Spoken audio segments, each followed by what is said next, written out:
Sa ating pong huli at ikatlong awiting spiritual. Sa page 223 po, Lord, I'm coming home. Page 223, Lord, I'm coming home.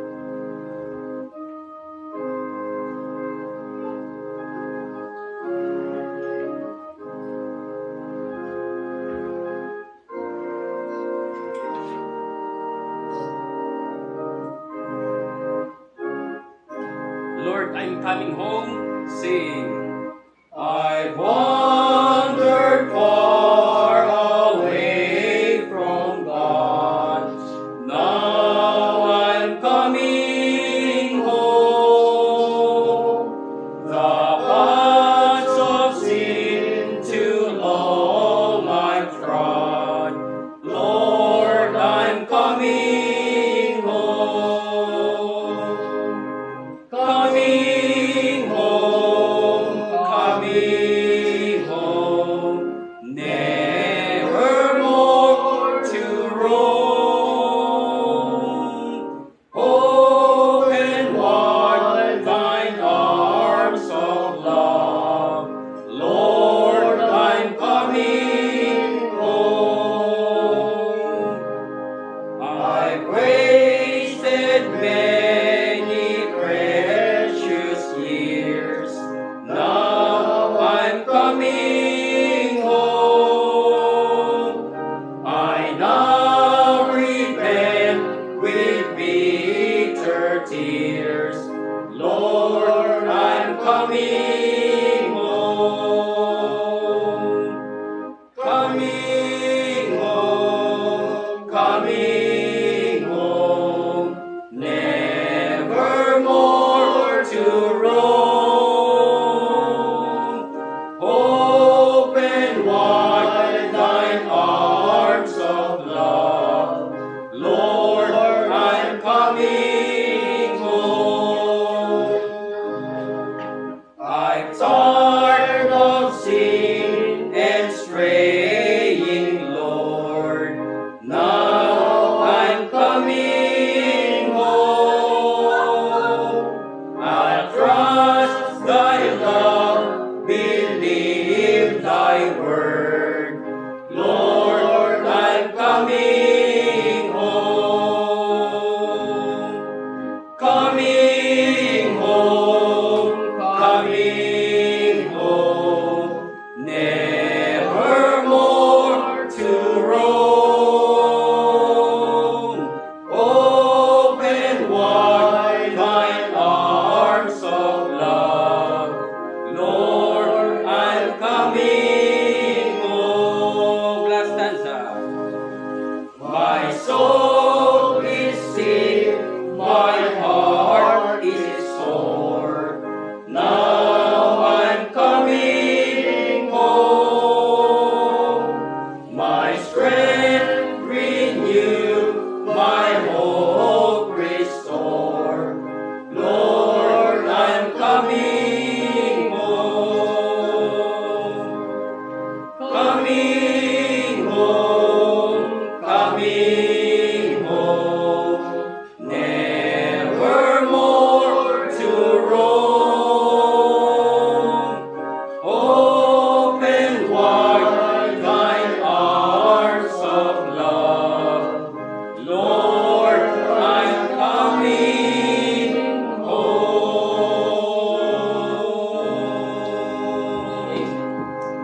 Pag-uwi sa langit. Ngayon pong hapon, sa muli po nating pag-aaral ng salita po ng ating Panginoon Diyos, atin naman pong muling tawagin ang ating ikalawang mangangaral, si Brother Roger Blasco. Amen.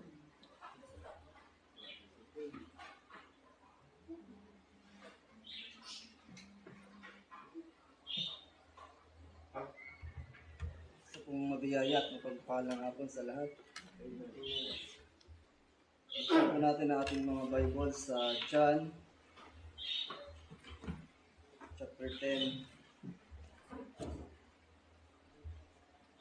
John chapter 10 sa verse 11 po. Ating pong basahin. John chapter 10 verse 11. Ito po ang sabi. Kung inyo na pong nakita sa King James Version. I am the good shepherd. The good shepherd giveth his life for the sheep. Sa Tagalog, ako ang mabuting pastol. Binibigay ng mabuting pastol ang kanyang buhay para sa mga tupa. May God bless the reading of His Word. Tayo po ay sumaglit manalangin. Aming Diyos na banal, kataas-taasan sa lahat, aming Ama na nasa langit. Lahat po ng papuri, pasasalamat, karangalan at pagsamba ay para sa iyo lamang, aming Diyos. Aming Ama, maraming salamat sa linggong nagdaan, sa inyong pag-iingat sa bawat isa, sa inyong pong pag-provide ng aming mga pangangailangan, physically and spiritually, aming Diyos. Maraming salamat sa inyong pag-iingat, sa inyong pag-preserve sa inyong mga anak. Aming Diyos, kami di po inaalala ang aming mga kasalanan na nagawa, aming mga pagsalansang sa inyo, aming Diyos. Kami po ay humihingi ng kapatawaran at nawa po ay hugasan niyo po kami sa pamamagitan ng banal na dugo ng aming Panginoong Hesus. Kami po ay inyong patawarin, aming Diyos. Inyo po kaming tulungan na mapagtagumpayan palagi ang aming laman, aming Diyos. Aming Diyos, aming Ama na nasa langit, inaalala din po namin ang mga kapatiran na may mga karamdaman. Pinapanalangin po namin sila. Mga po ay maging pagpapala sa kanila, ang kanilang kalalagayan ngayon. Kung inyo pong lolobin ay hipuin nyo ang kanilang katawang lupa at ito ay inyong lunasan, aming Diyos. Gawin niyo po ang nakalulugod sa inyo para sa aming mga kapatid na may karamdaman.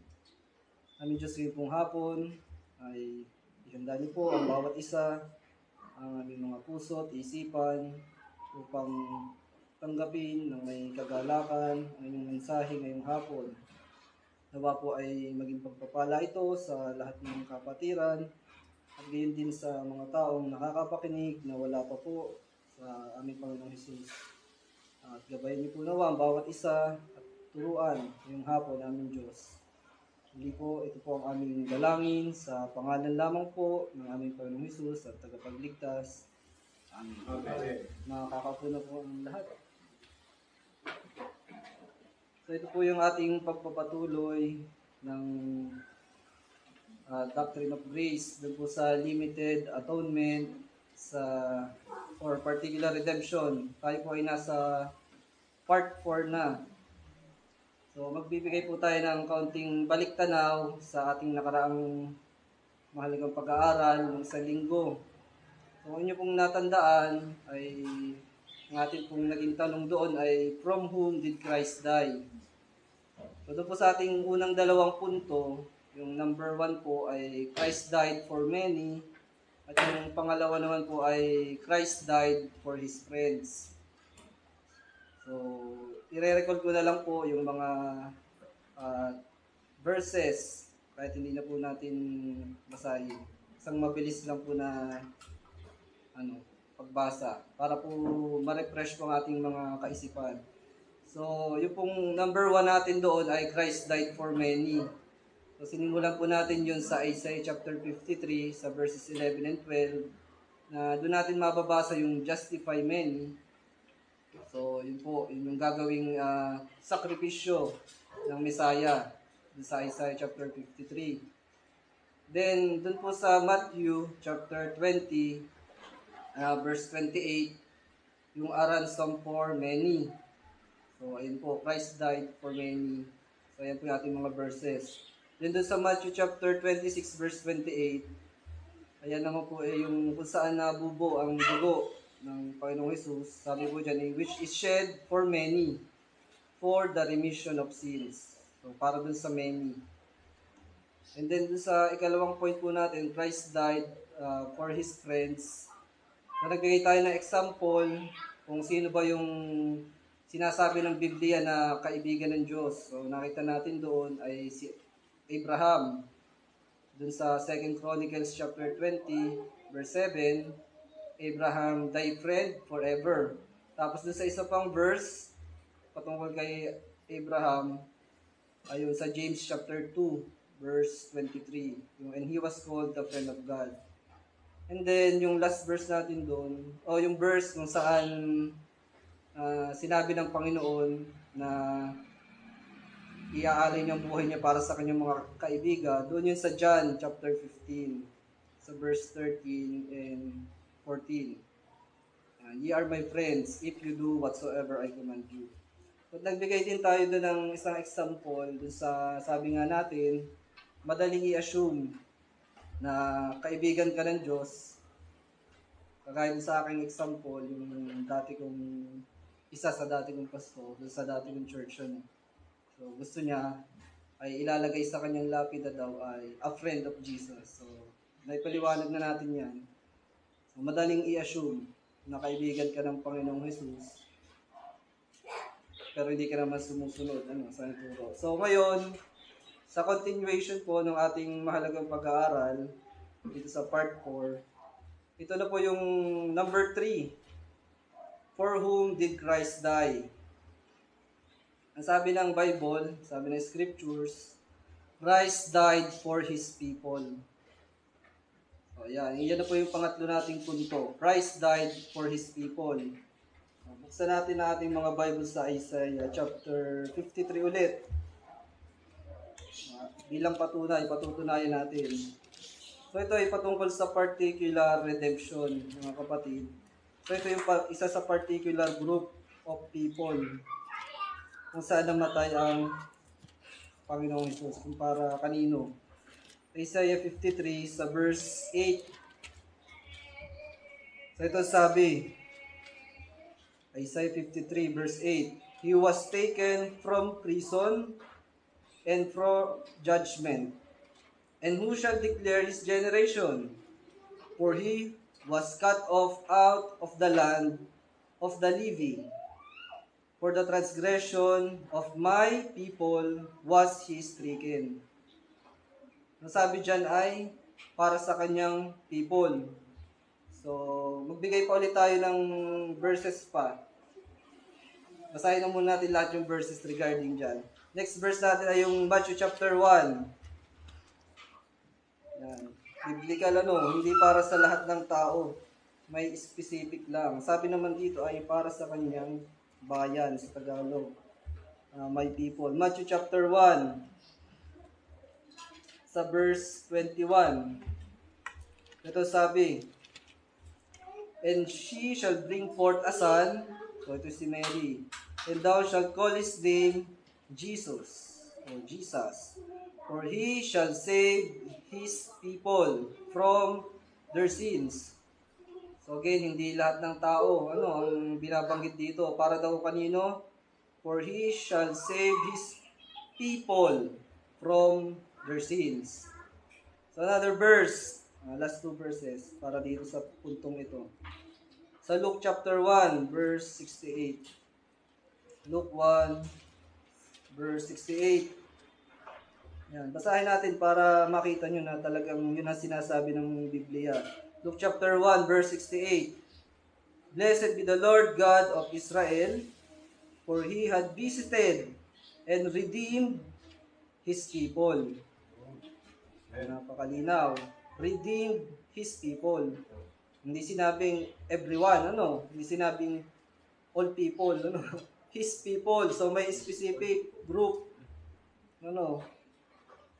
So, tsaka doon naman, yung ating isa pang verse, doon naman sa 77. Baba lang tayo konti. Luke 1:77. Sabi dito ay, to give knowledge of salvation. Knowledge of salvation. Para kanino daw?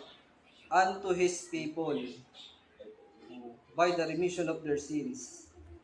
So His people, ang bayan ng Diyos. So tayo mga kapatid ay naniniwala sa turo ng Biblia na ang bayan ng Diyos na tinutukoy dito sa mga talata na ating binasa ay consisting ng mga Jew and Gentile. So, maliwanag yan na yan ang tinuturo ng Biblia.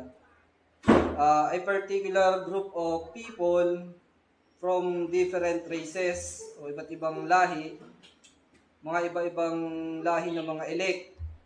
Hindi pwedeng lahat ng tao yan. Lahat ng tao ay His people. So, sabi dito, only a particular group of individuals from different races and different places. So, yun yung ating, yun ang turo ng Biblia at yun ang ating pinaniniwalaan. Maging yung mga Armenian ay naniniwala din dyan na ang mga anak daw ng Diyos ay yun nga, consisting of hindi lamang mga Hudyo. Kasi pagka sinabing His people sa Bible, automatic yun ay pwedeng i-apply yun na limited only to Jews, Israel. Pero ang turo ng Biblia, salvation ay nakaabot din naman sa mga Hintil. Kaya ang ating paniniwala dyan, yung His people ay binubuo ng mga Hudyo at Hintil. So, establish muna natin yun, His people. Hudyo at Hintil. Sa bawat lahi, at mula sa bawat lahi at mula sa bawat bansa. So, patunayan natin yan, tayo ay hindi nag-iimbento, yung salitang out of. Doon natin yan mababasa sa Revelation chapter 5. Yung mula sa iba-ibang lahi, Revelation chapter 5 sa verse 9. So ito, and they sang a new song, saying, Thou art worthy to take the book and to open the seals thereof. For thou wast slain, and hast redeemed us to God by the blood out of every kindred, and every tongue, and people, and nation. Sa ibang sali, dun sa English Standard Version, from every, kindred, from ang ginamit. Sa King James, out of. Yan. From every tribe, and language, and people, and nation. At sa pamamagitan ng iyong dugo ay binili mo para sa Diyos ang mga tao mula sa bawat lipi, wika, bayan at bansa. So, yung out of o yung mula or yung from, ang Greek word doon ay ex, out of. Baka ba sa Tagalog, may mga sali na wala yung word na mula sa, yung mula sa bawat lahi. Wala, may ganung translation. Tulad dun sa ang Biblia 1905, tsaka yung 1982, kung yun ang ginagamit nyo. Pag binasa nyo yung verse na yan, ang mababasa natin dyan ay, at binili mo sa Diyos ng iyong dugo ang mga tao sa bawat angkan, at wika, at bayan, at bansa. So kung hindi natin bibigyan ng pansin yan, ang lalabas niyan, ay parang sinasabi dito, lahat ng tao sa bawat angkan at wika. Kasi nawala yung word na out of. So kung yan yung ginagamit nyo, medyo magkakaroon kayo ng, sabi nga kanina ni Pastor sa kanyang preaching, may mga talaga, may mga yung lumang Tagalog na salin. Kaya nagkaroon ng maraming maling pagkakaunawa, gawa noon. Corrupted. Ayan, isa sa example doon. Again, babasahin ko ulit, pansinin nyo mga kapatid, sa ang Biblia 1905 at 1982. Tsaka dun sa iba pang version, ito sabi, at dun sa bandang pahuli, mga kapatid, at binili mo sa Diyos ng iyong dugo ang mga tao sa bawat angkan, at wika, at bayan, at bansa. So, yun, pagka binasa mo, at hindi mo pinagbulay-bulayan, ang talaga, sinasabi doon ay lahat ng tao. Pero pagka binasa mo doon sa mga bagong sali na ngayon, tulad doon sa ginagamit natin, yan sa Tagalog na King James, tsaka yung ang Biblia, 2001, yun, dinagdag na nila yung word na mula sa. Ito sabi dyan, at sa pamamagitan ng iyong dugo ay binili mo para sa Diyos ang mga tao mula sa bawat lipi, out of every lipi.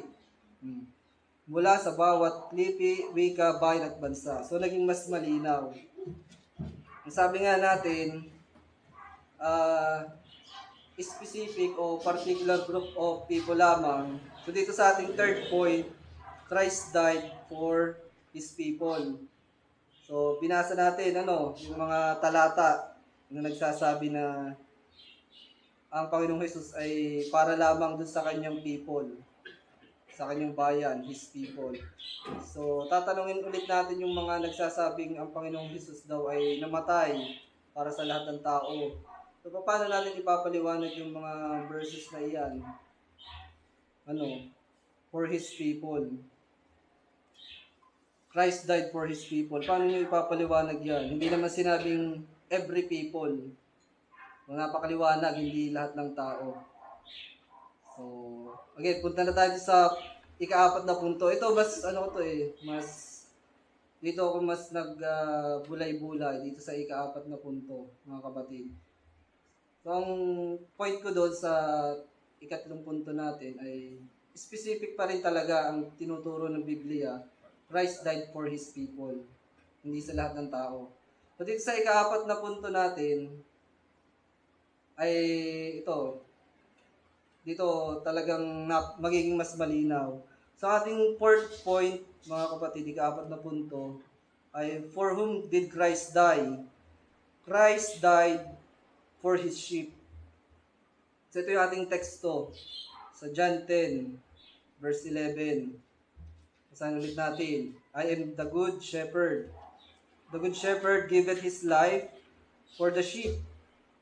Sa Tagalog, ako ang mabuting pastol, binibigay ng mabuting pastol ang kanyang buhay para sa mga tupa. Excuse me. So yan, para kanino daw? Sabi ng Panginoong Hesus. Sa goats and sheep ba? So, hindi nang sinabi diyan. Ang sabi diyan, para ba kanino ibinibigay o binigay ng Panginoong Hesus ang kanyang buhay? Para lamang sa particular group of people na tinatawag na sheep o mga tupa. So, hindi kasali doon yung kambing. So, hindi para sa lahat ng tao. Tutuloy natin ang basa sa verse 14.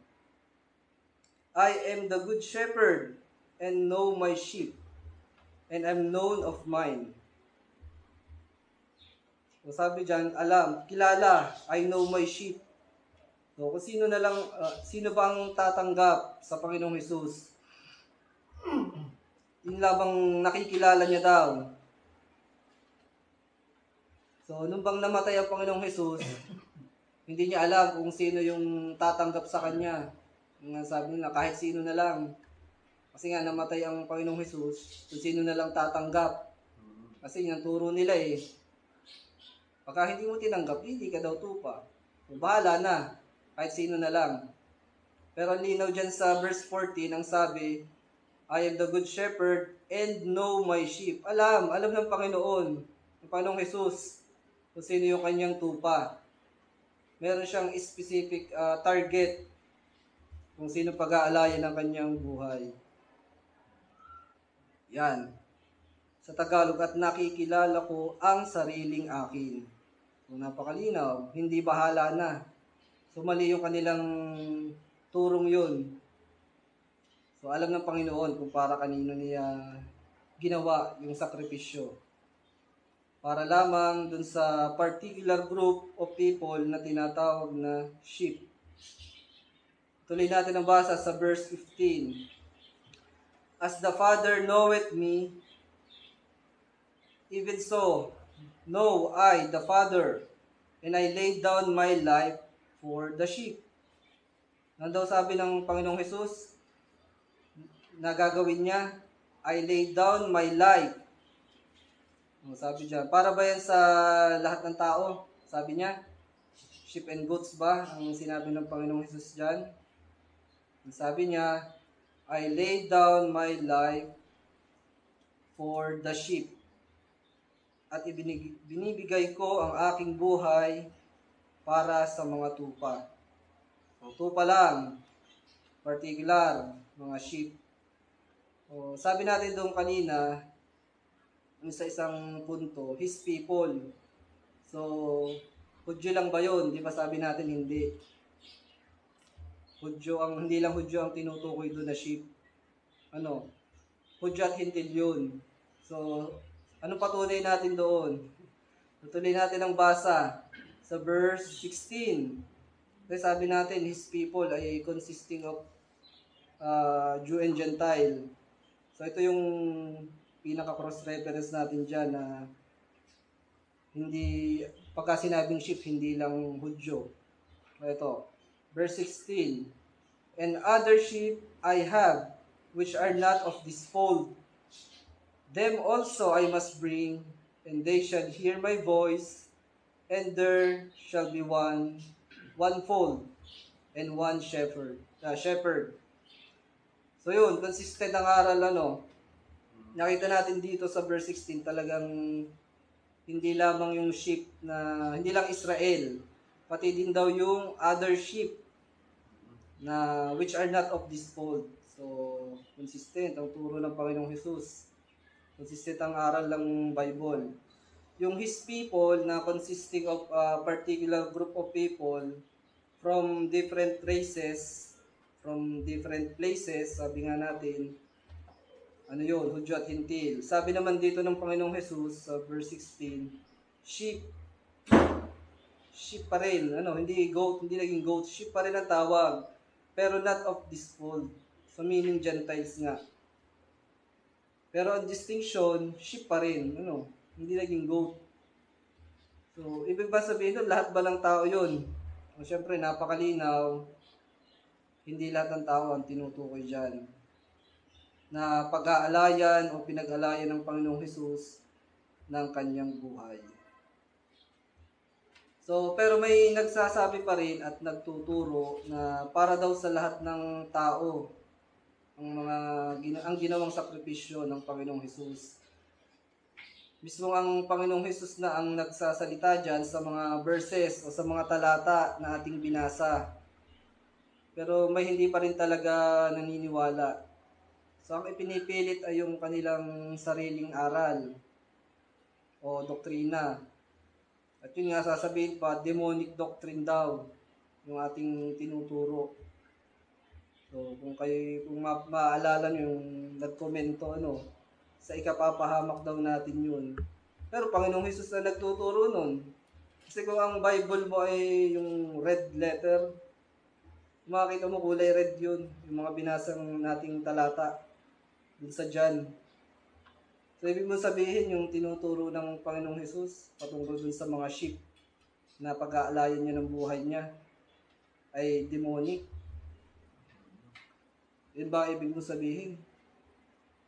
Paano papaliwanag yung iyong sinabing yun? Yung mga talatang yun, demonic yun. Delikado ka. Bakit ganun? Bakit ganun sila? Bakit sila ay hindi naniniwala sa turo ng Panginoon? Bakit kaya? May sagot dyan ang Panginoong Hesus. Bakit hindi sila naniniwala sa kanyang aral? Mabasahin natin. Diyan din, same chapter, sa verse 26. Basahin natin. Bakit kaya hindi sila naniniwala? Panginoong Hesus na nagtuturo. Basahin natin sa John chapter 10, sa verse 26. Ito ang sabi ng Panginoon sa mga ganyang tao. John 10, verse 26. But ye believe not, because ye are not of my sheep, as I said unto you. Yun naman pala. Kaya hindi naniniwala sa turo ng Panginoong Hesus. So, hindi daw pala naman tupa. So, linawin natin, mga kapatid. Baka sabihin tayo ay mapanghusga, lilinawin natin. Ang Panginoong Hesus mismo ang nagsasalita dyan sa talata na sinabi natin. So, kung hindi ka naniniwala dun sa mga binasa natin patungkol sa sheep, so anong sabi ng Panginoong Hesus dito sa verse 26? But ye believe not, because ye are not of my sheep. So, ibig sabihin, hindi ka tupa. So, paano yun? Delikado ka, pagka ganyan ang paniniwala mo. So, yan. Nakita natin mga kapatid yung consistency, nakita din natin yung talagang consistent ang ating doktrina na nagmula sa Panginoong Hesus. Kasi ang akala nila ay Calvinism Sabi nga natin, bago pa ipanganak si Calvin ay tinuturo na yun ng Panginoong Hesus. Amen. So, kasi ang kanilang interpretation pag daw John Calvin ay demonic doctrine.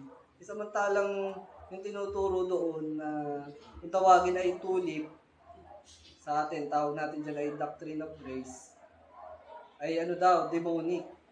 Pero dito sa isang example na ginawa natin, binasa natin yung patungkol sa particular redemption, ang nagtuturo, Panginoong Hesus. Ang ginamit ay yung mga sheep, yun ang turo niya. So, binasa natin. Ang ano daw yun, demonic doctrine daw. Kalinaw-linaw, Panginoong Hesus ang nagsasalita. So, meaning, hindi ka sheep. O, yun ay dun sa verse 26. So, tuloy natin yung particular group of people. So, ano ba yung yung katangian ng sheep? Kasi yung hindi naniniwala, yung hindi tinatanggap yung turo ng Panginoong Hesus, sabi niya, hindi niya sheep. So, ano ba pagka sheep? Tuloy lang natin yung basa sa verse 27. Ganito ang sheep. John chapter 10 sa verse 27. My sheep hear my voice, and I know them, and they follow me. And I give unto them eternal life, and they shall never perish, neither shall any man pluck them out of my hand.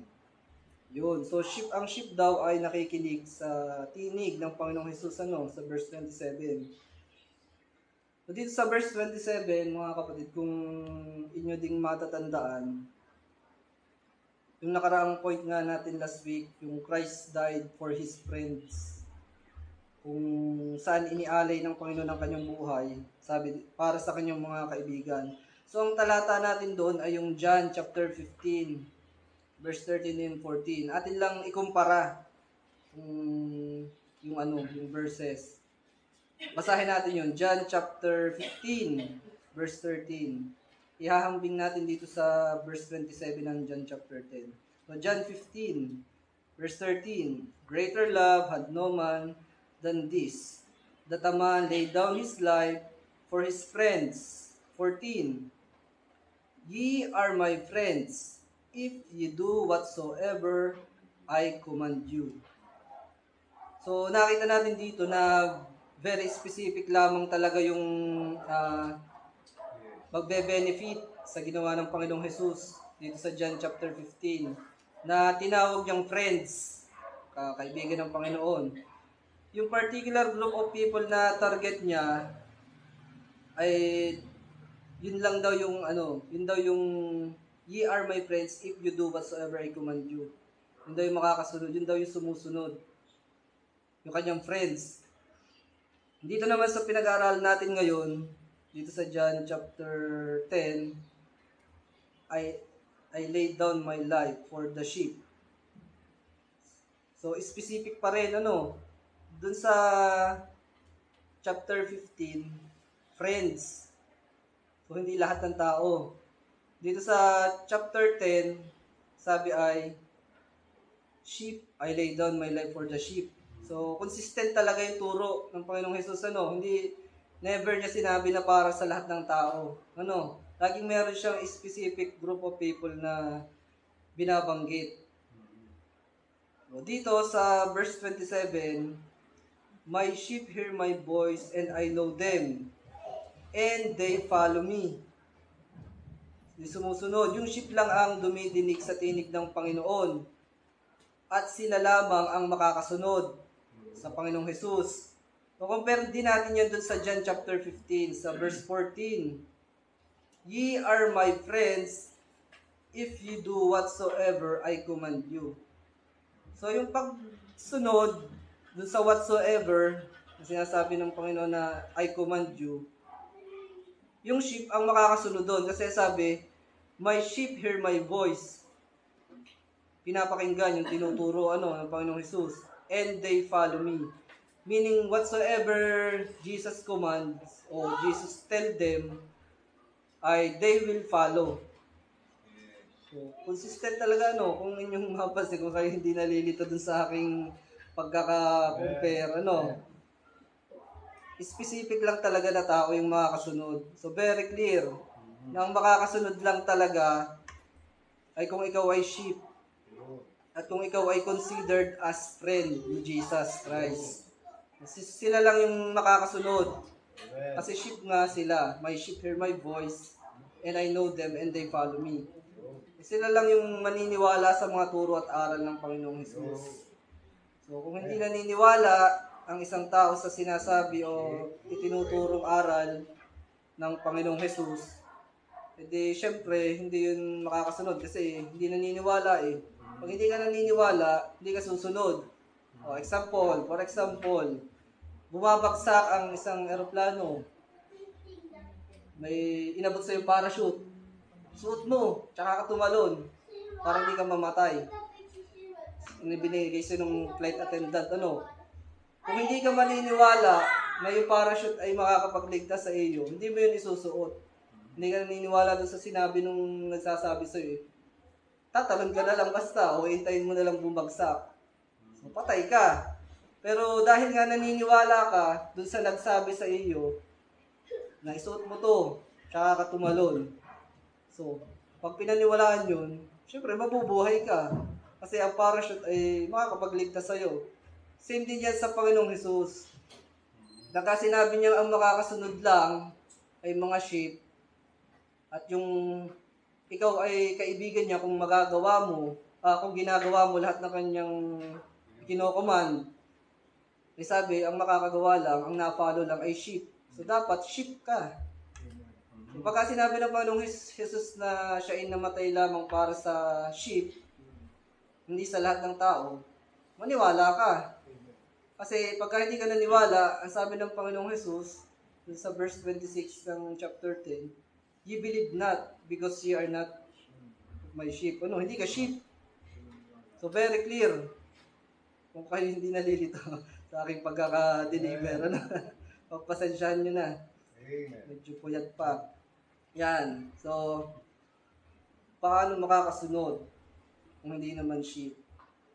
And then sa John chapter 10, verse 26, balikan ulit natin yan. Kasi nga hindi sila nakakasunod. Bigyan nating pansin yung mga hindi nagbi-believe. John chapter 10, verse 26.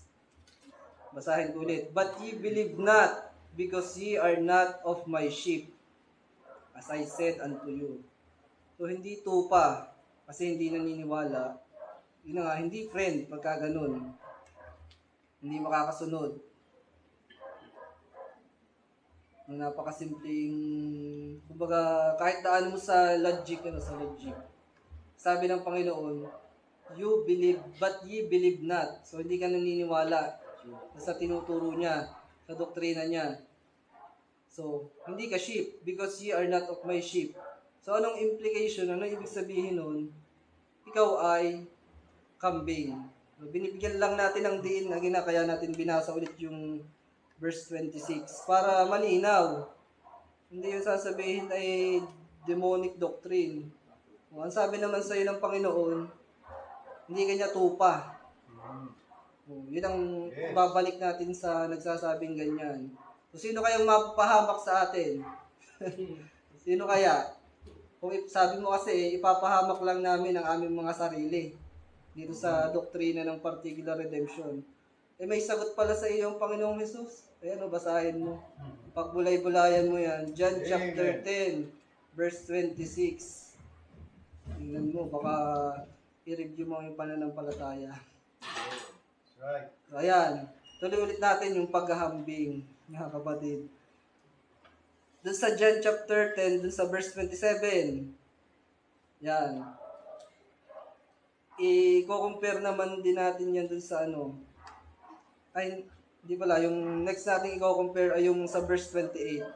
Naging malinaw na doon eh. Yung sa verse 27, kinumpare natin yan doon sa chapter 15, sa verse 13 and 14. So, consistent nga. So, yan, wala kaming notes.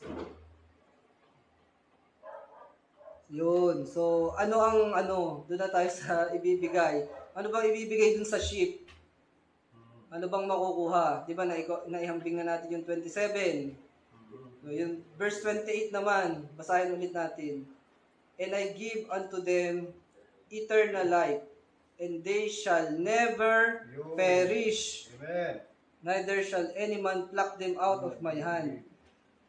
So, anong ibibigay ng Panginoong Jesus? Eternal life. Amen. So, napakalinaw tungkol na sa salvation. Ano? So, paano kung mali ang pagkakaunawa mo? Delikado talaga. So, sabi din dyan, walang makakaagaw, kahit sino man. So, pansinin din natin yung word na, and they shall never perish. So, ito namang verse 28 na ating binasa sa chapter 10, verse 28, ay ihambing naman natin dun sa teksto natin, dun sa part 1 and part 2. So, ang teksto natin dun ay 2 Peter chapter 3, verse 9.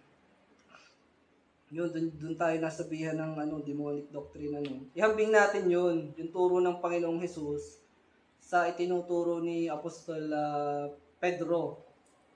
Balikan natin yung teksto natin sa 2 Peter chapter 3, verse 9. Teksto natin dun sa part 1 and 2. I-compare natin tong John chapter 10, verse 28. Doon.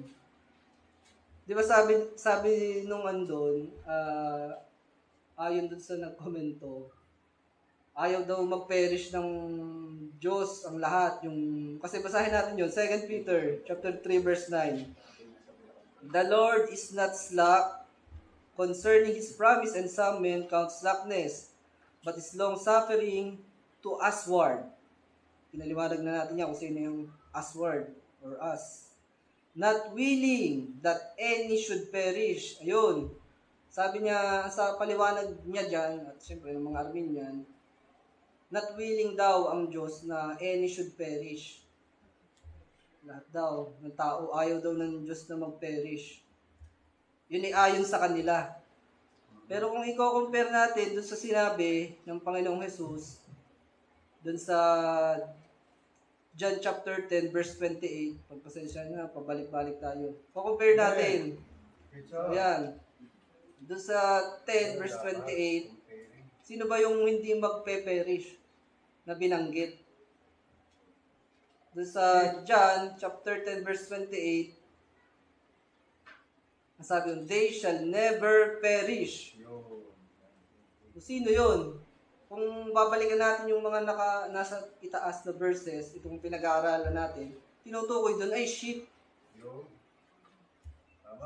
they shall never perish. Yung mga sheep. Sabi naman ni Peter doon sa sulat niya sa mga mananampalataya, sa 2 Peter chapter 3, verse 9, not willing that any should perish. So sabi natin doon, yung any, yung usward or us, mga elect. So mga tupa yun. So consistent. Yung turo ng Panginoong Jesus, yung turo ng apostol, same lang. Hindi nag-iba. Yes. Yung particular group of people lamang na yun, nasabi ni Pedro, us, to usward, toward us, kabilang dun si Pedro. So si Pedro ba tupa o hindi? Oo nga, tupa ba siya o hindi? Considered ba siya as sheep? Yes. Yun, di ba sheep siya? Di yung us, kung kabilang dun sa us, tupa din yung mga yun. So elect yun, kasi tiningnan na natin doon sa part 2, yung kanilang mga paniniwala. Kino-consider nila kanilang sarili na elect. So, anong ibig natin sabihin? Anong punto natin? Particular group of people talaga yung target ng ginawang sakripisyo ng Panginoong Jesus. Hindi lahat ng tao. So, saan kaya, paano yun? Paano mo palalabasin yun? Hirap tayuan yan, Ewan ko, ba't nagagawa nila yun? Talagang strong delusion. So, hindi lahat ng tao. So nakita natin, same yung turo, consistent. Turo ng Panginoong Hesus, turo ng mga apostol.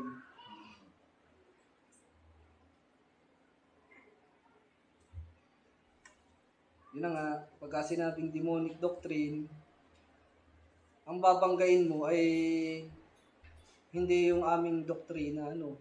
Pagka sinabi mo, ang babanggain mo ay yung lahat ng talata na binasa natin. Ang babanggain mo yung Panginoong Hesus, yung nagsasalita at nagtuturo. So yun nga, sino ang demonic doctrine?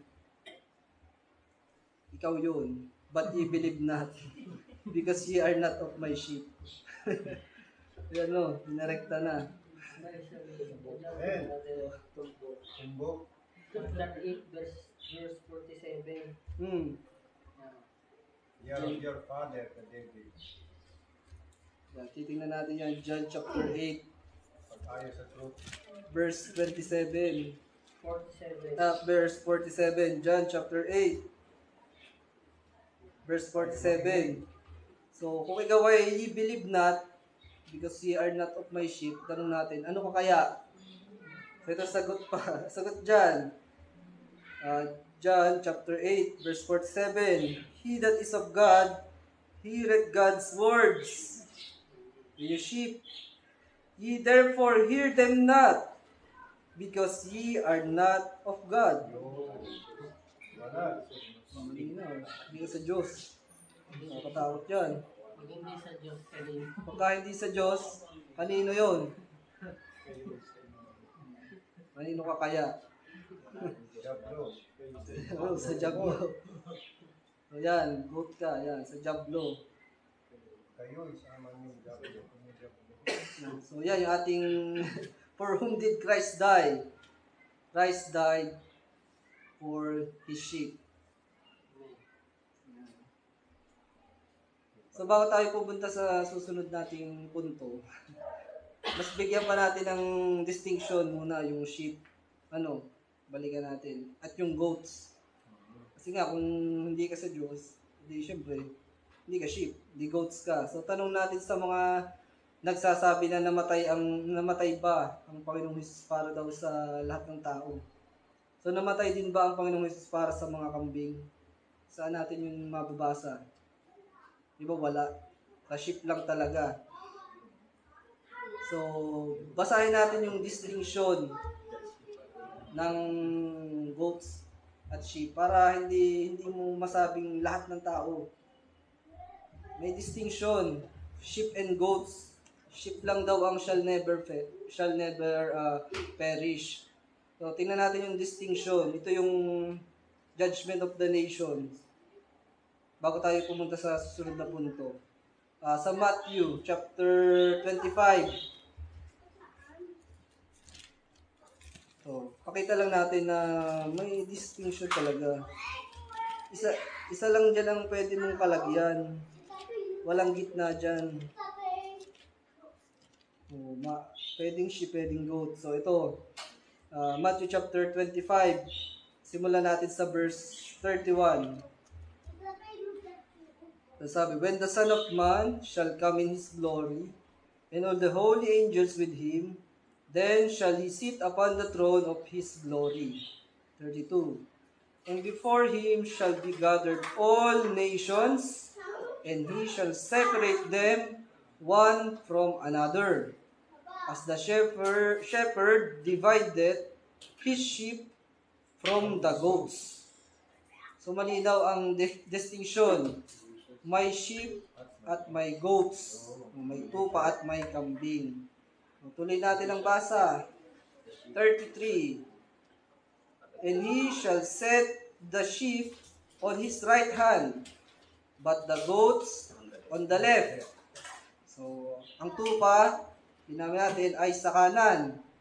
At ang kambing ay sa kaliwa. So, anong sabi sa mga nasa kanan? So, ang nasa kanan ay mga tupa. Anong sabi? Again, nasa kanan ay sheep, mga tupa. 34. Then shall the king say unto them on his right hand, Come ye blessed of my Father, inherit the kingdom prepared for you from the foundation of the world. Yan, kaya nga elect from the foundation of the world. Turo ng mga apostol, ano? From the foundation of the world. So, consistent talaga, ano? Kahit yung from the foundation of the world ay specific din talaga na para sa sheep, ano? Yan. Consistent yung turo. So, paano naman yung nasa kaliwa? Yung tanda natin, yung binasa natin, yung 34, ay sheep yun. Sila yung mag-i-inherit ng kingdom. Yan na, sheep yun, ibig sabihin. Yun yung sheep. Paano naman yung nasa kaliwa? Kasi binukod nga. So, kung hindi ka sheep, sabi ng Panginoong Jesus, hindi ka naniniwala, hindi ka kasi sheep. So, ano ka? Goat ka. Ito ka. Itong para sa'yo. Sasabihin ng Panginoon. So, paano naman yung nasa kaliwa? Yung mga kambing, mga goats. Verse 41. Saan tayo sa 41? So, sabi, then shall he say also unto them on the left hand, depart from me, ye cursed, into everlasting fire, prepared for the devil and his angels. Yun. Hindi ka naman nag-iisa, may kasama ka, oh. Gusto mo yung kasama? Sige. Ayaw mong maniwala sa turo ng Panginoong Jesus? Yan. May kasama ka doon. So, ligtas ba yung ganon? O, syempre hindi. So, sino yung particular group of people na saved before the foundation of the world?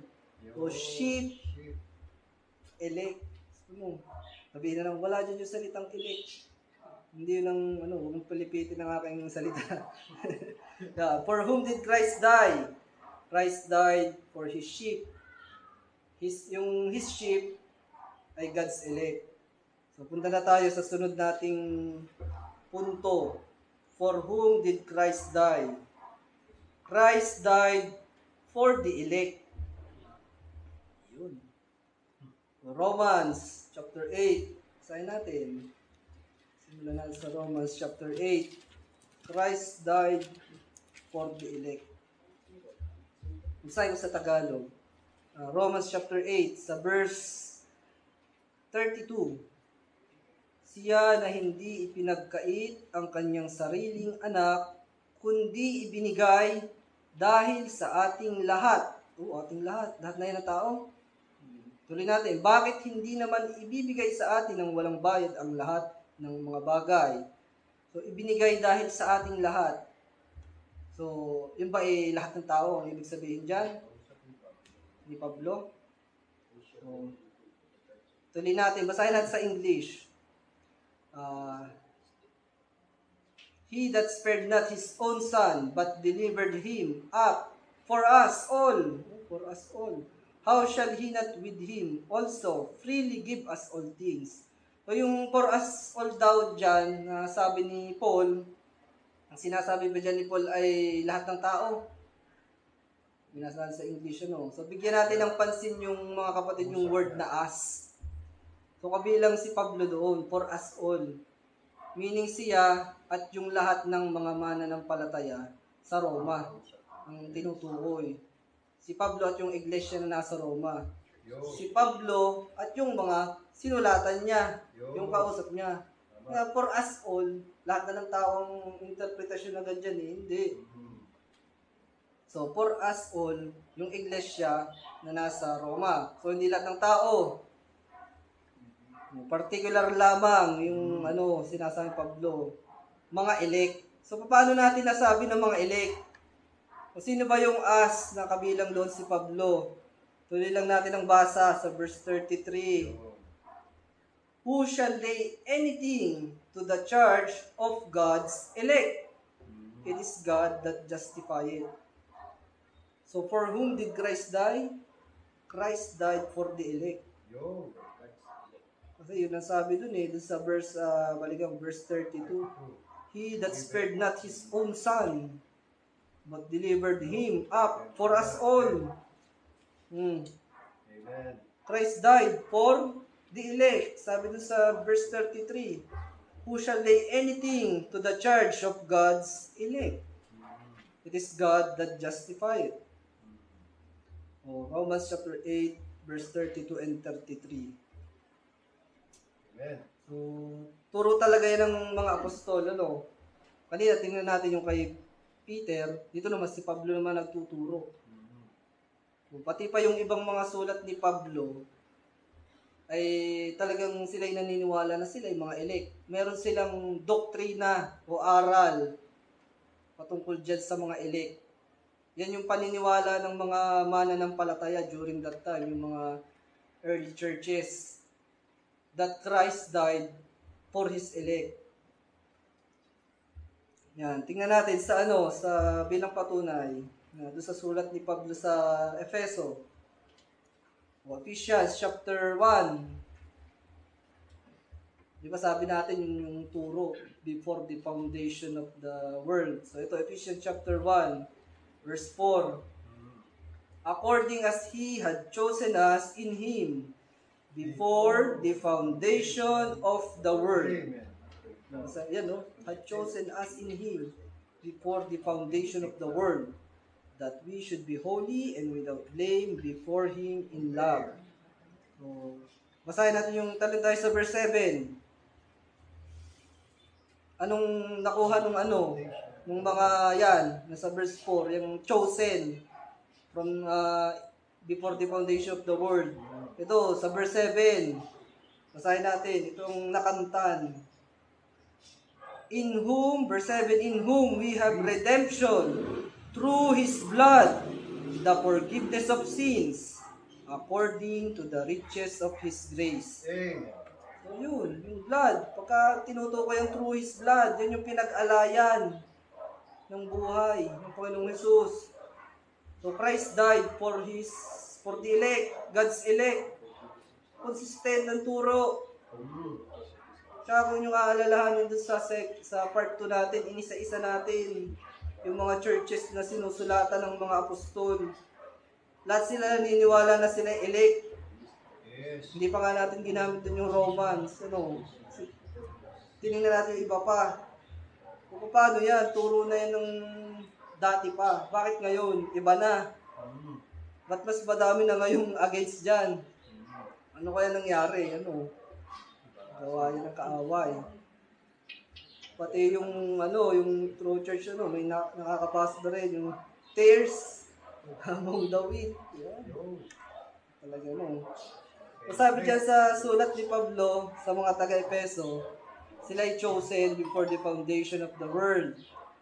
Ang mga chosen or elect, sila ang may redemption through His blood and forgiveness of sins. In other words, for whom did Christ die? Christ died for the elect. Again, particular group of people, yung mga elect na tinawag ding sheep at tinawag din namang friends ng Panginoong Jesus. Sila yung kabilang doon sa many, sa ating first point. Many, a ransom for many, sa Matthew 20:28.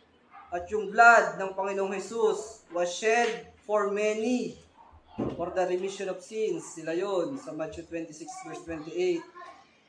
Same dyan sa Ephesians, sa chapter 1 sa verse 7. We have redemption through His blood. We, kasama si Pablo doon sa we. Si Pablo nagtuturo ng eleksyon.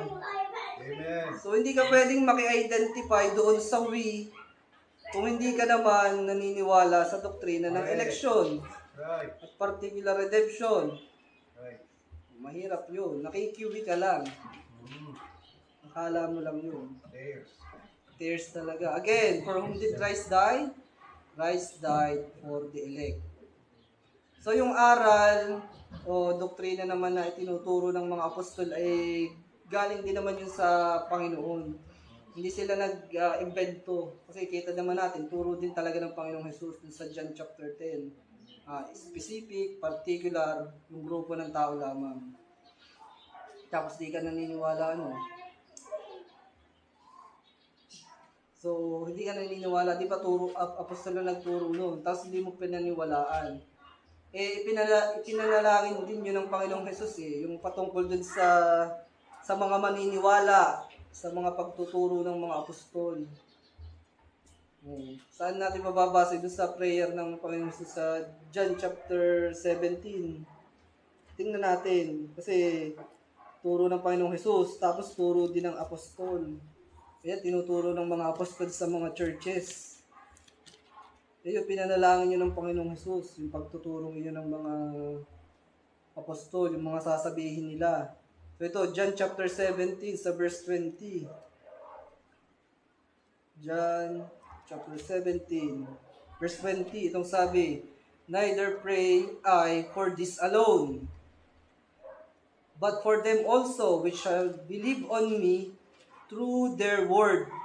So, sa Tagalog, hindi lamang sila ang idinadalangin ko, so referring doon sa mga apostol, kundi sila rin naman ng mga nagsisisampalataya sa akin sa pamamagitan ng kanilang mga salita. So, doon sa mga pamamagitan ng kanilang mga salita, referring din yun doon sa mga apostol. So, pinanalangin din talaga ng Panginoong Jesus yung mga maniniwala doon sa turo ng mga apostol. Yung apostolic doctrines, ano? So, isa dyan yung election. Kasi nga, kita natin, nagtuturo si Paul niyan at si Peter ng election, particular redemption. So, pinanalangin daw ng Panginoon yung mga magsisisampalataya sa pamamagitan ng salita ng mga apostol. So, hindi ka naniniwala doon. So, hindi ka pinanalangin. Hindi ka isa sa ipinanalangin ng Panginoon. So, kasi hindi ka naniniwala sa ganung doktrina Sa ikapapahamak ang pagkakaintindi mo Yun. So, sino kayang mapapahamak? Yung ipinanalangin o yung hindi? Okay, yan. Ituloy na natin. So, naging malinaw doon, mga kapatid. Christ died for the elect. Nakita natin, ipinanalangin ng Panginoong Jesus. So, nag-intercede ang Panginoon. So, masasabi din natin yung for whom did Christ die? Christ died for those He intercedes for. Sa Tagalog ay para ba kanino namatay si Kristo? Sa Tagalog ay namatay si Kristo para sa kanyang mga ipinamamagitan. O yung sa kanyang ini-intercede. Yung masasabi natin kasi ipinanalangin ng Panginoon Yung verse natin dyan, ayun nga, sa chapter 17 ng Juan. John 17 sa verse 20. "Neither I pray for this alone, but for them also, which shall believe on me through their word." So, magbigay pa tayo ng isa pang verse na Christ died for those He intercedes for. So, taas lang tayo na isa. Doon sa verse 9. John 17:9. "I pray for them. I pray not for the world, but for them which thou hast given me, for they are thine." So, Christ is, dito sabi dito sa note ko, Christ in no way intercedes for the world that lies in wickedness. Unay naman, kasi sabi ng Panginoong Jesus, I pray for them. So, specific.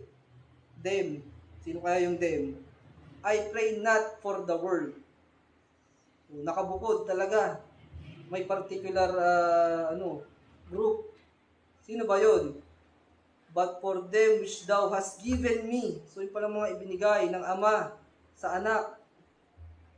"For they are thine."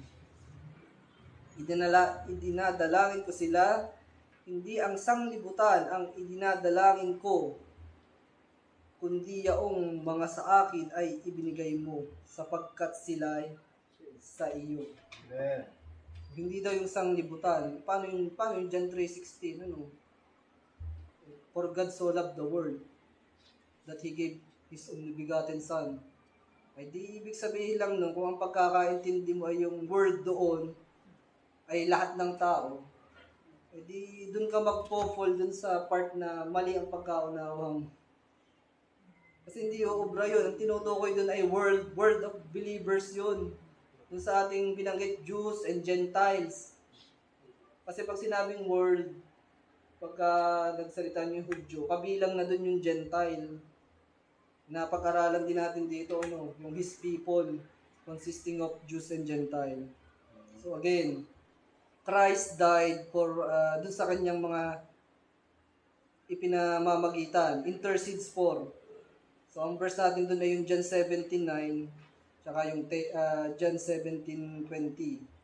Basahin ko ulit. I pray for them. I pray not for the world, but for them which thou hast given me, for they are thine. So, yan. Yung ating Christ died for those he intercedes for. So, basahin din natin yung verse 24. John 17:24. Father, I will that they also, whom thou hast given me, be with me where I am, that they may behold my glory, which thou hast given me, for thou lovest me before the foundation of the world. Ayun, again, yung words na before the foundation of the world. So, ang sabi, be with me. Yan. Be with me where I am. So, nasaan ba ang Panginoong Jesus? Yung bang mga ipinanalangin niya, saan daw mapupunta? Be with Him. Ibig sabihin, sa langit. So, kaya, Christ died for those whom He intercedes for. So, yan ang prayer ng Panginoong Jesus. Specific lang, yung mga ibinigay ng Ama sa Kanya, binigay ng Ama sa Anak, may particular group of people lamang. So, hindi lahat ng tao ang Kanyang ipinanalangin o ipinanalangin. Kaya nga sabi ng Panginoong Jesus sa Kanyang panalangin, I pray for them. I pray not for the world. Again yan, ating ika-6 na punto. Christ died for those he intercedes for. Malinaw, hindi lahat ay kasama dun sa prayer ng Panginoon. I pray for them. I pray not for the world. Specific, particular group of people. Particular redemption. So dito na tayo sa ating huling punto. Last point natin. For whom did Christ die? Christ died for His church. Ito naging natin to naging teksto na natin dito isa. Sa ikatlong part. Pero ito, simulan natin sa Ephesians chapter 5, verse 25. Paano natin nasabi na Christ died for His church? So, specific lang yung church lang ng Panginoon. Paano kung ang nagtatag doon ni iba? Hindi, paano yun? Tao ang nagtatag, ang founder. Sabi natin, Christ died for His church. So, Ephesians chapter 5, verse 25, ito ang patotoo na inialay ng Panginoon na kanyang buhay para sa church, sa kanyang church.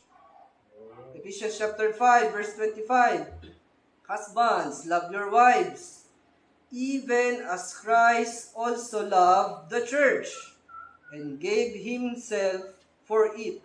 Amen. Malinaw.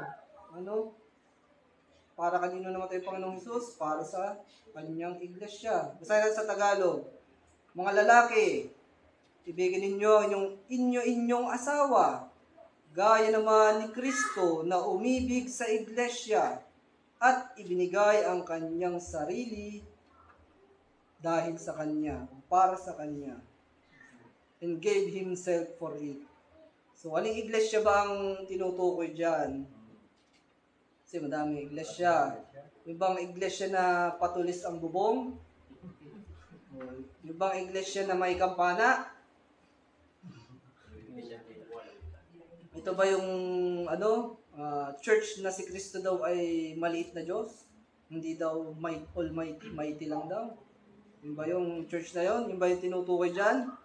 So, syempre hindi yung mga iyan ang tinutukoy dito ni Apostol Pablo.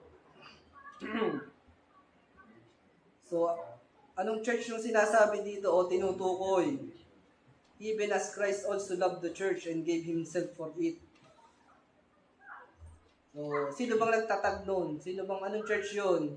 Doon yun sa, Matthew chapter 16, verse 18. Ito yung church na tinutukoy dyan. Basahin natin, Matthew chapter 16. Ano bang church yung tinutukoy dyan? Tanong natin, yan ba yung church na patulis ang bubong? Hindi. Yan ba yung church na may kampana? Hindi. Anong church yan? Ito, sa Matthew chapter 16, verse 18. And I say also unto thee, that thou art Peter, Peter, upon this rock I will build my church, and the gates of hell shall not prevail against it. Yan, yung church na yon. Ang nagtatag ay ang Panginoong Jesus mismo, hindi tao. Hindi basta sumulpot, So, ano bang klaseng church ito? Ano bang church yun? Ano bang tinuturo doon? Na demonic doctrine ang turo ng Panginoong Jesus? Yun ba yun? Hindi. Ano bang klaseng church yun? So, ito. Sa 1 Timothy chapter 3. Ano bang klaseng church ang tinutukoy dyan?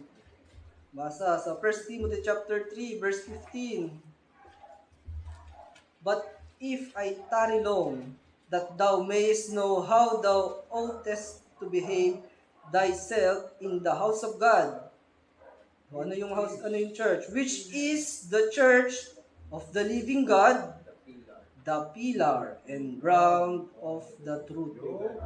Sa Tagalog, at haligi at suhay ng katotohanan. So dapat yung church na pinag-alay ng Panginoon ng kanyang buhay, dapat ang turo ay hindi kasinungalingan. Dapat ang aral ay mula sa Panginoong Hesus mismo. Dapat ang doktrina ay doktrina ng Panginoong Hesus, doktrina ng mga apostol. Yun yung church kung saan Jesus Christ gave Himself for it. So ito, another verse. Ito yung teksto natin last week. Another verse patungkol dyan. Sino ba yung pinag-alayan o pinagbuhusan ng dugo ng Panginoong Jesus? Para kanino na bubo ang dugo. Ito yung teksto natin dun sa part 3 last week. Acts chapter 20. Amen. Sa verse 28. Sabi natin, Christ died for His church. So ito ang verse na ating patunay. Acts 20, verse 28. Take heed therefore unto yourselves and to all the flock, over the which the Holy Ghost hath made you overseers, to feed the church of God, which He hath purchased with His own blood. Amen. Sabi sa Tagalog purchased with His own blood, Di para doon lang, yung church na yon. So, hindi dun sa church na patulis ang bubong, ng may kampana.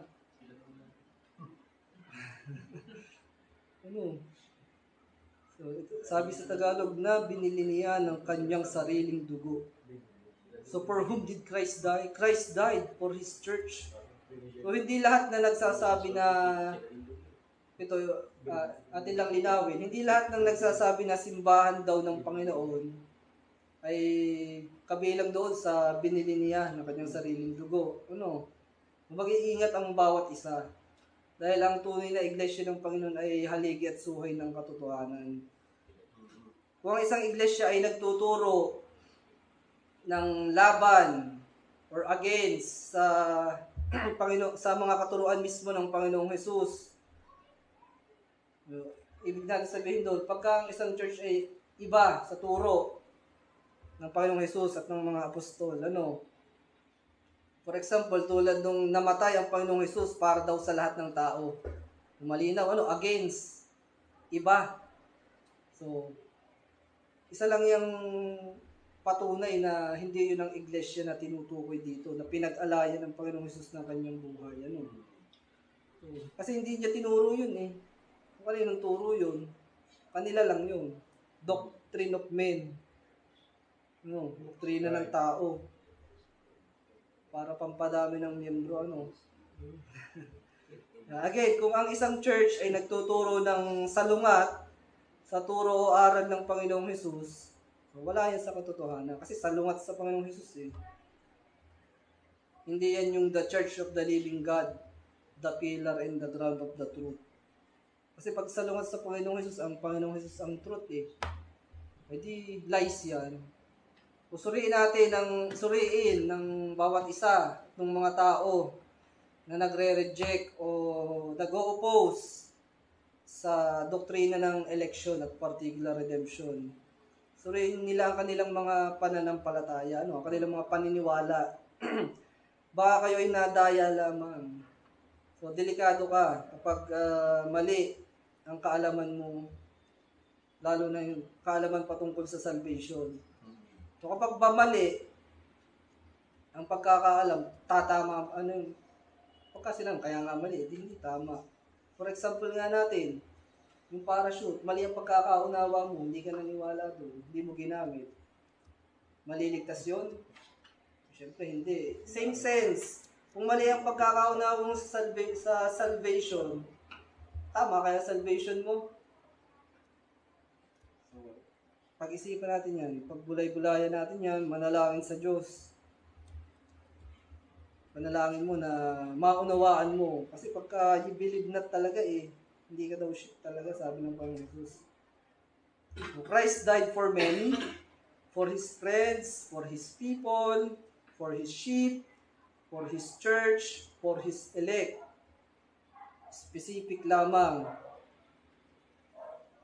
Dapat, sure ka. Kasi elect Christ died for His elect. So, paano mo ito susundin? Itong sunod nating babasahing verse. Kung hindi ka naniniwala na may elect, na may hinirang ang Diyos, na sila yung particular group of people lamang. 2 Peter. So, paano mo ito gagawin? 2 Peter chapter 1. Doon sa verse 10. Sige nga, paano mo ito gagawin? 2 Peter chapter 1 verse 10. Sabi natin, Christ died for His elect. So ito, paano mo ito gagawin? Verse 10, wherefore the rather, brethren, give diligence to make your calling and election sure. For if you do these things, ye shall never fall. Paano ka magiging sure sa iyong election? Hindi ka naniniwala sa election.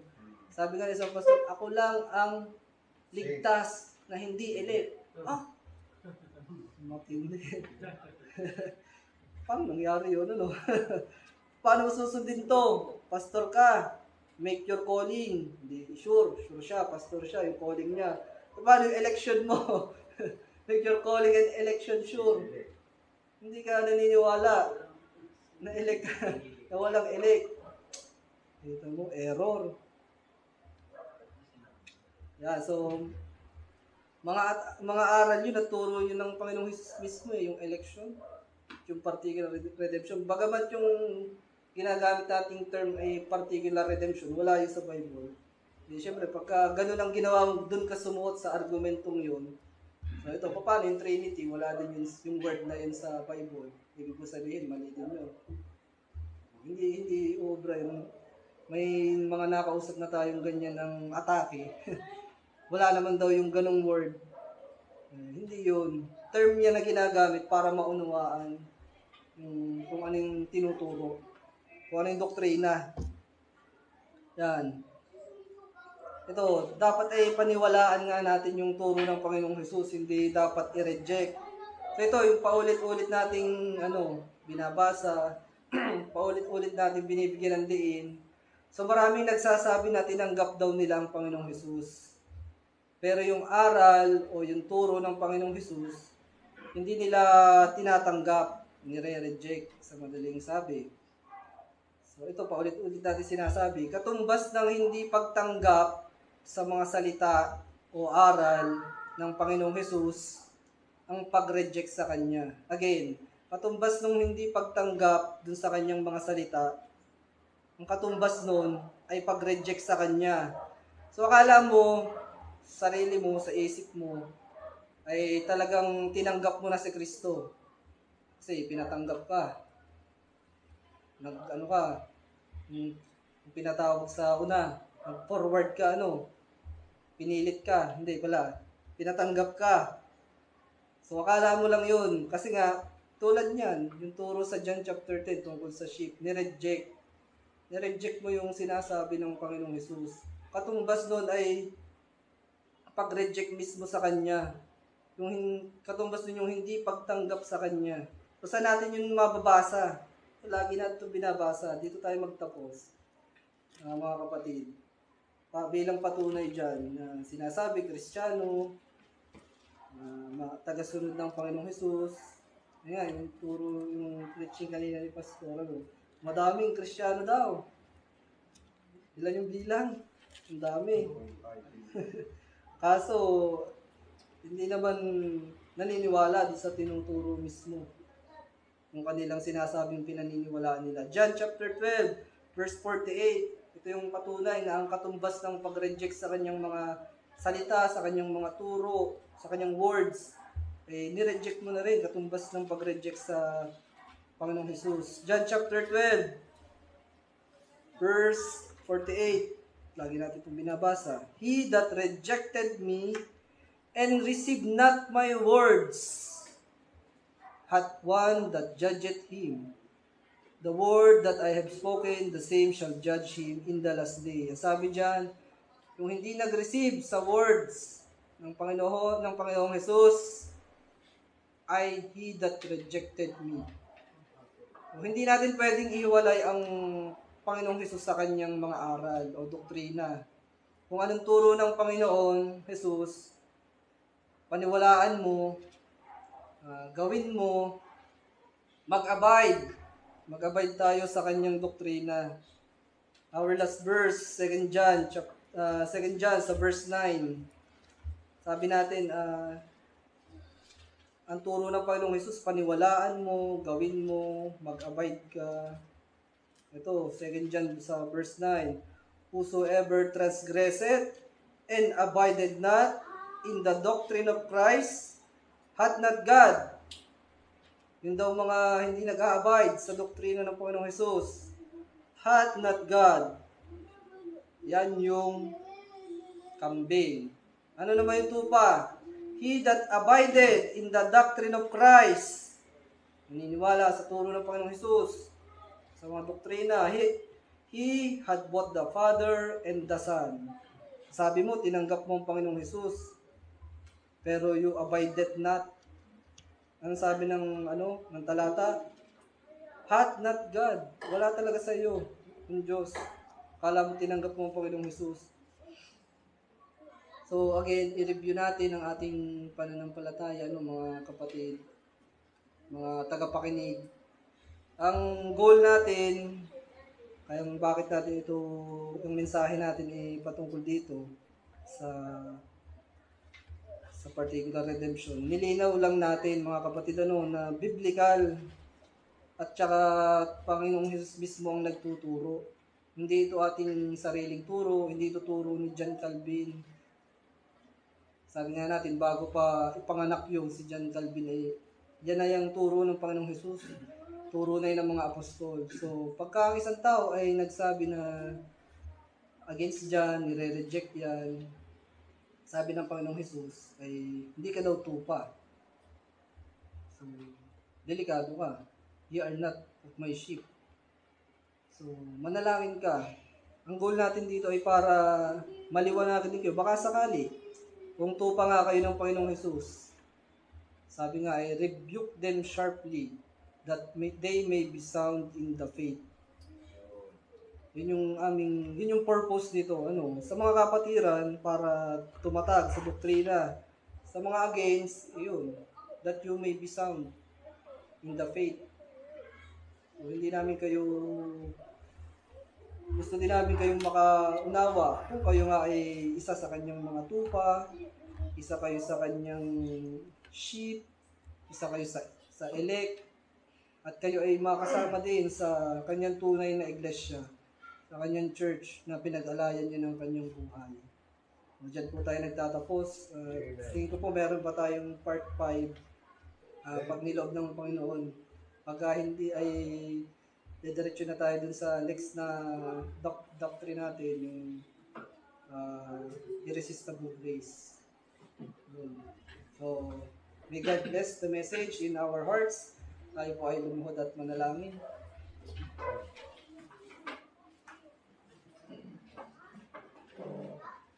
Dakilang Diyos, aming Ama na nasa langit, maraming pong salamat muli sa inyong mensahe ngayong hapon. Tunay po na kami ay na-bless sa inyong mga salita na nagpatunay at nagpatatag sa aming paniniwala sa aming mga doktrina ng Diyos. Nawa ay naging pagpapala ito sa mga kapatiran, magamit ng bawat isa bilang sandata laban sa mga maling turo at magamit din namin ma-share sa mga tao na wala pa sa Panginoong Jesus. At kami naniniwala na kung sila ay isa sa inyong tupa, isa sa inyong elect, ay sila ay magre-respond sa pamamagitan ng regeneration ng banal na Espiritu ang Diyos. Ang Diyos, pinapanalangin namin ang aming mga kapamilya, ang aming mga mahal sa buhay na wala pa sa Panginoong Jesus. Nawa ay gamitin po ninyo ang mensahe ito para sa kanilang ikauunawa, para makita nila ang kanilang katatayuan ng Diyos, na kailangan nila ng tagapagligtas, kailangan nila magsisi at ng palataya ng Diyos. Ngunit ito ay mangyayari lamang kung nagbibigay po sa kanila ng Diyos, bibigyan sila ng repentance at faith ng Diyos. Ito po ay nagmumula lamang sa inyo. Kami ay patuloy na nananalangin para sa aming mga kapamilya ng Diyos. Pinapanalangin din po namin ang Diyos ang mga taong against sa inyong turo. Kami ay naniniwala na kung sila man po ay tupa, ang kanilang kaliliman sa kanilang pag-iisip at puso ay hindi panghabang buhay. Tulad ng ginagawa natin ngayon na pag-share, ng pagtuturo, ng mga salita, ng mensahe, kung sila man po ay tupa, ay maliliwanagan sila aming Diyos. Kami ay naniniwala. Kaya pinapanalangin din po namin ng sila aming Diyos. Ang Diyos ang aming dalangin sa mga kapatiran ay patuloy niyo pong preserve sa doctrines and morals, niyo pong ingatan na hindi mahulog sa kamay ng kaaway, sa aming mga tukso aming Diyos. Tulungan niyo po kami palagi na magapi ang aming laman aming Diyos. Dahil hindi po namin ito magagawa sa sarili lamang namin. Hanggang kayo po lamang ang makakatulong sa aming Diyos. Kami pong dinadalangin po, Panginoon, ang Diyos yung week na darating. Ingatan niyo po kami muli. Provide po nawa ninyo ang aming mga pangangailangan, physically, financially, at spiritually. Lalo na po ang spiritual namin pangangailangan. Palagi niyo po kaming gawing handa. Lagi niyo po kaming bigyan ng desire, ng galak sa aming mga puso, sa pag-aaral ng mga salita, sa pagbubulay-bulay po aming Diyos. Palagi niyo po kaming paalalahanan kung gaano kami kapalad na kami ay napabilang dito sa inyong tunay na iglesia, dito sa dakong ito, sa San Pablo City, aming Diyos. Maraming po salamat at tunay po na kayo pinanalangin po namin ang Diyos ang darating na Bible Conference po sa December 12. Ibibigay po namin sa inyong kamay. Nangyari po na ba ang kalooban ng Diyos. Kayo po ang bahalang gumawa at mag-guide sa amin ng Diyos sa darating po ng gawain yun sa dumakap kayo sa Diyos. Hindi po aming Diyos, nawa po ay tanggapin nyo ang aming pagsambang ito. Nawa po kayo ang naitaas at napasalamatan. Sa inyo po ang karangalan ng aming Diyos at pagsamba. Ito po ang aming dalangin sa banal na pangalan lamang po ng aming Panginoong Hesus at tagapagligtas. Amen. Amen. Patuloy po natin awitin ang ating Panginoon. Awitin po natin ang doxology. Praise God from whom all blessings flow. Praise Him, all creatures here below. Praise Him above in heavenly hosts. Praise Father, Son, and Holy Ghost.